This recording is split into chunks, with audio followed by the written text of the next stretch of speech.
السلام علیکم ورحمۃ اللہ وبرکاتہ. بسم الله الرحمن الرحیم.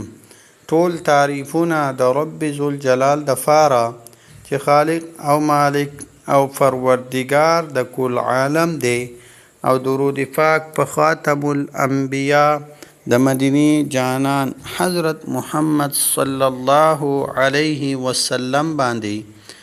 امید د رب ذوالجلال نه ساتمه چې تاسو به ټول روغ جوړ یئ، په صحت به برابر یئ. الله جل شانه د هر قسم غم، مصیبت، تکلیف او آفت نه په امن کې وساته. الله جل شانه عمر دراز سره د صحت نصیب کا. الله جل شانه د هر قسم وبایي امراضو، اچانکی غمونو او آفتونو نه په امن کې وساته. عزتمندو، تاسو د فارمانن ډیره ښایسته او ډیره مجربه وظیفه راوړې ده، او دا وظیفه صرف او صرف د ګل د ورځې سره خاص وظیفه ده. د ګل د ورځې د معتبروالي د فاره ډیر فضایل هم دي. یو فضیلت دا دی چې په دې ورځ باندې نبی علیه السلام دنیا ته تشریف راوړی، نو دغه برکتواله او معتبرواله هم د پیر یعنی د ګل ورځې ته حاصل دی. یو برکت او فضیلت دا دی چې په دې ورځ باندې نبی علیه السلام ته د خپل امتیانو اعمال پیش کیږي. دا ډیره برکتی او بزرګه او معتبر ورځ ده، ډیر فضایل دې ته حاصل دي. نو دا وظیفه چې کومه ده، دا نن ورځ وظیفه دا هم د دې برکتی او معتبر ورځې سره دا تعلق لري. دا وظیفه به صرف او صرف د ګل په ورځ یعنی د پیر په ورځ کول وي.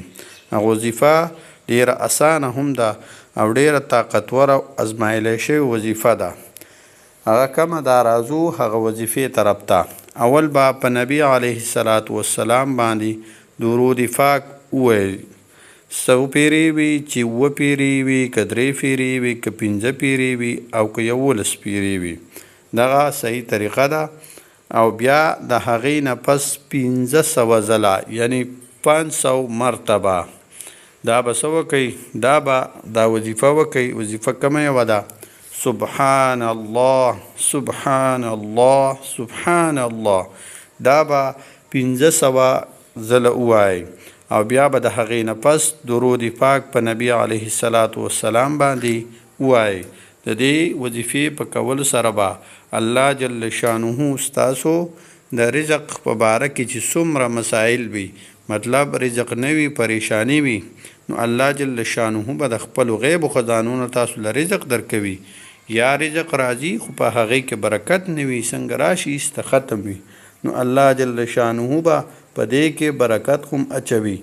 یا تاسو د رزق راشي او هغه ستاسو دپاره کافي نه وي، نو الله جل شانه به هغه رزق، هغه مال، حال به ستاسو دپاره کافي کوي. نو دا وظیفه د ګل په ورځ باندې کول دي چې هر ټیم وي.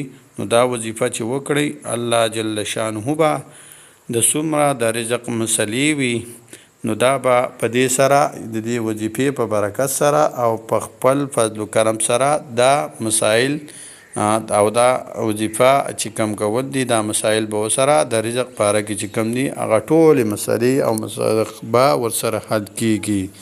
السلام علیکم ورحمت الله وبرکاته.